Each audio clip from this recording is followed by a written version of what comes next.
Good morning everyone, welcome to Nai maths 2.0। बहुत दिनों से मैं वीडियो नहीं बना रहा था क्योंकि ऐसा काम में बहुत हम लोग बिजी थे। लेकिन फिलहाल कुछ टाइम मिला है और जो आप लोग टॉपिक देख पा रहे होंगे बोर्ड पे, जो अपकमिंग बोर्ड एग्जाम है 2026 का, उससे रिलेटेड जो इम्पोर्टेंट क्वेश्चंस आने वाले हैं एग्जाम में, सजेशंस, उनका सोल्यूशन इस वीडियो में आप लोग को मिलेगा।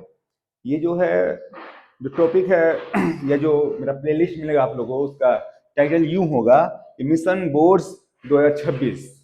जो वेस्ट बंगाल बोर्ड ऑफ माध्यमिक एंड मदरसा एजुकेशन के जो 2026 में एग्जाम होने वाले हैं स्पेशली मैथ्स के लिए, तो उसमें जो भी इम्पोर्टेंट क्वेश्चन जो चांसेस हैं आने के, उनका सोल्यूशन के साथ मैं आपके सामने हाजिर हूँ। फिलहाल तो मैं एक थ्योरम लिखा हूँ, तो कुछ थ्योरम्स जो भी इम्पोर्टेंट हैं जो 5 नंबर के एग्जाम में आएंगे, उनमें से एक थ्योरम मैं अभी बता रहा हूँ। इसी वीडियो में और भी थ्योरम आप लोग को मिल जाएंगे, या फिर मेरे प्लेलिस्ट पे आपको थ्योरम का तमाम थ्योरम जो भी इम्पोर्टेंट है, सजेस्टिव जो है, उनका सॉल्यूशन इजी वे में कैसे हम लोग प्रूव करेंगे वो मिल जाएंगे। तो फिलहाल ये देखते हैं ये थ्योरम क्या कहता है। ये class 10 West Bengal board of मदरसा या माध्यमिक जो एजुकेशन का जो सिलेबस है, उसमें थ्योरम नंबर 34 है। दूसरे बोर्ड्स में भी ये थ्योरम है, ठीक है, अलग नंबर से हैं, लेकिन यहाँ पर थ्योरम क्या कह रहा है वो इंपॉर्टेंट है, कैसे उसको सोल्व करेंगे और कैसे हम लोग 5 मार्क्स इसमें आसानी से ले सकते हैं। तो देखा जाए ये थ्योरम क्या कहता है। Theorem number 34, the front angle formed at the centre of a circle. किसी भी सर्कल के सेंटर पर जो फ्रंट एंगल बन रहा है at any point, sorry, by an arc, एक आर्क के जरिए। तो सपोज ये एक आर्क हम लोग ले लिए, इसका नाम देते हैं ए बी।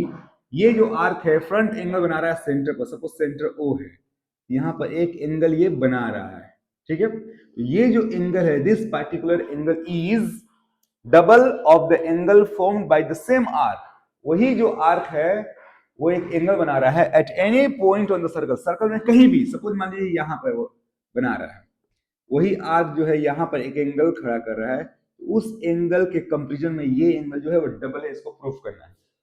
ये एंगल आपको कहीं भी हो सकता है, यहाँ हो सकता है, यहाँ हो सकता है, यहाँ हो सकता है, कहीं भी हो सकता है।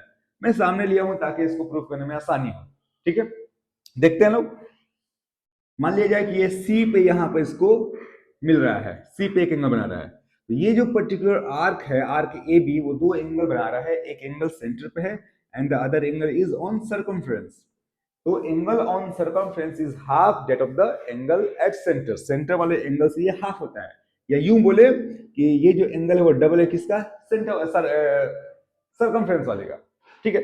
मुश्किल चीज नहीं है। अब इसको हम लोग, थ्योरम के कुछ रूल्स होते हैं जो पहले आप लोग पढ़ के आए होंगे, वो रूल्स पता होंगे तो आसानी से आपको समझ में आएंगी। सबसे पहले हम लोग सवाल के हिसाब से नक्शा बना लिए। अब इस नक्शा को हम लोग मान लेते हैं। पहले मान लिया जाएगा लेट, जितना इजी वे में आप माने, ठीक है ना, let angle A O B is at centre. क्या मान लिया गया कि ए ओ बी जो एंगल है वो सेंटर पे है, and angle A C B is on circumference. यही मेन बात है। ये दो एंगल्स हैं, एक एंगल जो है क्या है, सेंटर पे है, और दूसरा एंगल सर्कमफ्रेंस पे है। Subtended by arc A B, जो कि आर्क ए बी के जरिया बना हुआ है। ए बी पे वो लोग खड़े हैं, ठीक है। तो रूल्स यही है कि सवाल के हिसाब से अपना नक्शा बनाइए। नक्शा बनाकर जो बातें आप इसमें नाम दिए हैं उनको सपोज कर लीजिए, मान लीजिए।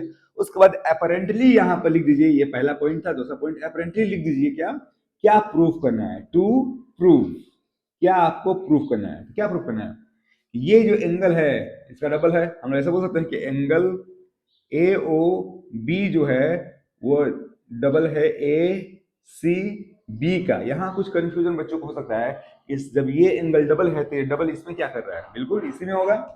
मतलब इस एंगल को डबल करेंगे तो इसके बराबर होगा, ठीक है। अगर ये डबल है, सपोज मान लीजिए कि ये एंगल 60 डिग्री का है, वो एंगल 30 डिग्री का है, दोनों को अगर हम लोग इक्वेट करेंगे तो क्या करना चाहिए, 60 तो 30 के बराबर नहीं है। ये डबल है, इसका मतलब इसको डबल कीजिए तब वो इक्वेट होगा, इक्वेशन बनेगा। इससे ये बात साबित होती है कि ये डबल है, सॉरी ये एंगल डबल है, ठीक है। उम्मीद है बात तो समझ में आ रही होंगी। देखा जाए इसको प्रूफ हम लोग कैसे करेंगे। आसान प्रूफ है वैसे। थ्योरम के रूल्स हैं क्या, पहले नक्शा बनाया, सपोज कर लिए, क्या प्रूफ करना लिख दिए। उसके बाद तीसरा पॉइंट होता है कंस्ट्रक्शन। कंस्ट्रक्शन जो पॉइंट है ये तमाम थ्योरम्स में जरूरी नहीं कि होंगे, यहाँ पे होगा, यहाँ कंस्ट्रक्शन हम लोग करेंगे। What is construction? थ्योरम को प्रूव करने के लिए कुछ एडिशनल एक्टिविटी हम लोग करते हैं, that particular additional activity is called construction. यहाँ पे किया जाएगा, यहाँ से CO को हम लोग मिला के अथवा आगे बढ़ा देंगे, लोग सपोज D तक बढ़ा दिए। क्या किया गया? जो किए लोग उसी को लिख देना है बस। COR joined, क्या किया भाई?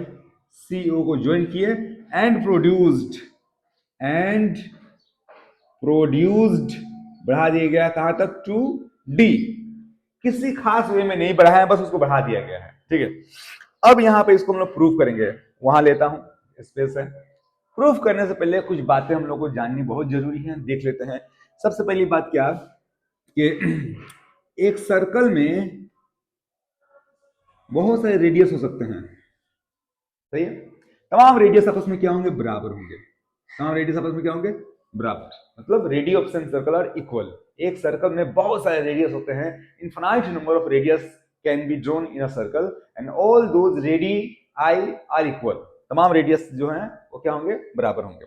खैर, उसके बाद एक चीज यहाँ पर ऐसा आपको नक्शा कुछ दिख रहा होगा, यहाँ एक ट्रायंगल आपको दिख रहा है, कैसे दिख रहा होगा? यहाँ एक लाइन प्रोड्यूस्ड है, नाम क्या है भाई? यहाँ पर C है, यहाँ पर A है, यहाँ O है, यहाँ D है।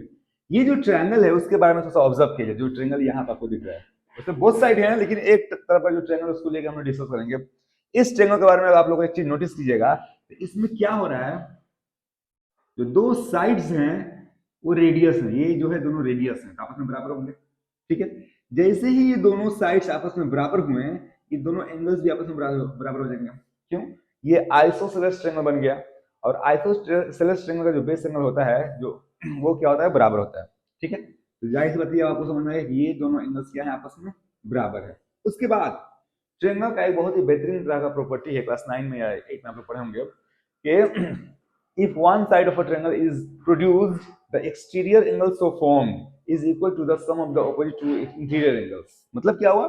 If one side of a triangle is produced, the exterior angle so formed, यहाँ पर जो exterior angle बन रहा है is equal, वो बराबर होता है किसका? sum of two interior angles, opposite interior angles। जो opposite interior angles हैं इनके सम के बराबर वो होता है। ठीक है, सपोज मान लीजिए कि ये 40 है और ये 60 है, तो ये 100 होगा ही। अब इन्हीं सारे कॉन्सेप्ट्स के बिना पर इनको यूज करके हम लोग इस थ्योरम को आराम से हम लोग प्रूफ कर पाएंगे। देखा जाए कैसे हम लोग प्रूफ करते हैं। ठीक है, इसको मैं मिटाता हूँ, नक्शा यहाँ पे है, नक्शा को माइंड में रखते हुए हम लोग प्रूफ करेंगे। लोग देखा जाए, प्रूफ लिखता हूँ यहाँ पर।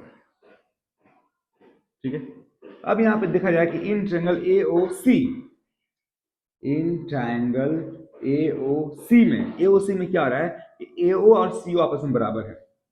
AO बराबर है CO का। क्यों बराबर है? रेडियस ऑफ सेम सर्कल, ये रेडियस ऑफ सेम सर्कल, एक ही सर्कल में दोनों रेडियस हैं, इसलिए आपस में बराबर होंगे। अभी भी बताया गया है, ये दोनों जो लाइंस हैं, ये दोनों लाइंस आपस में क्या है? बराबर है। जाहिर सी बात है। तो ये कौन सा ट्रायंगल बन गया? ये बन गया आपको आइसोसेलेस ट्रायंगल। ठीक है, वेरी गुड। देखो उतना लिखने की जरूरत नहीं है, जैसे ये दोनों साइड्स बराबर हुए हैं, ये दोनों एंगल्स भी आपस में बराबर हो जाएंगे। एंगल्स का नाम क्या लिख सकते हैं हम लोग? इस एंगल का नाम होगा CAO, या लिख देते हैं। इसलिए क्या होगा? एंगल CAO जो है वो आपस में बराबर होगा किसके साथ? ACO के साथ।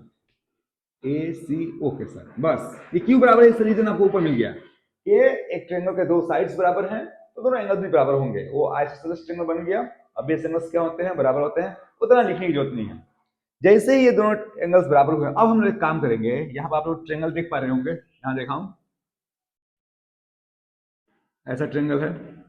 अब हम लोग जानते हैं कि जो अभी दूसरा प्रॉपर्टी बताया था कि दो इंटीरियर एंगल को जोड़ेंगे तो अपोजिट एक्सटीरियर के बराबर होगा। बस उसी को लिखिए कि इस एंगल को अगर हम लोग इस एंगल में जोड़ेंगे तो इस एंगल के बराबर होगा। इस बात को लिख दिया जाए। नाउ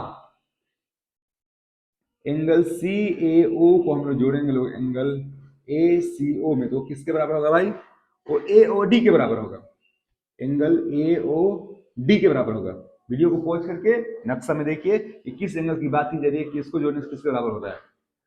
इन दोनों एंगल्स को अगर हम लोग जोड़ेंगे तो ये ऑपोजिट एक्सटीरियर के बराबर होगा। ठीक है, अब अब इसी बात को आगे बढ़ाते हैं लोग। आप एक काम कीजिए, जो ACO है उसको ACO जू का तू छोड़ दीजिए, और CaO के जगह हम लोग ACO लिख सकते हैं। क्यों लिख सकते हैं, इसका रीजन यहाँ पे है। जब दोनों एंगल्स आपस में बराबर हैं तो जिसके जो मन करे इसके जगह पर इसको लिख सकते हैं और इसके जगह पर उसको लिख सकते हैं, लेकिन टेक्निकली हम लोग लिखेंगे, हम लोग को ऊपर वाला एंगल को रखना है क्योंकि इस एंगल से मिलकर ये पूरा बड़ा एंगल बनेगा। हम लोग ACO को रखे वहां पर और इसको भी ACO कर दिए। जो लेफ्ट हैंड साइड है वो, सॉरी राइट हैंड साइड वो सेम रहेगा। अब यहाँ क्या मिला हम लोग को, ट्रू एंगल ACO बराबर क्या हो गया, एंगल AOD हो गया। इसको आप लोग एक नंबर इक्वेशन कंसीडर कीजिए।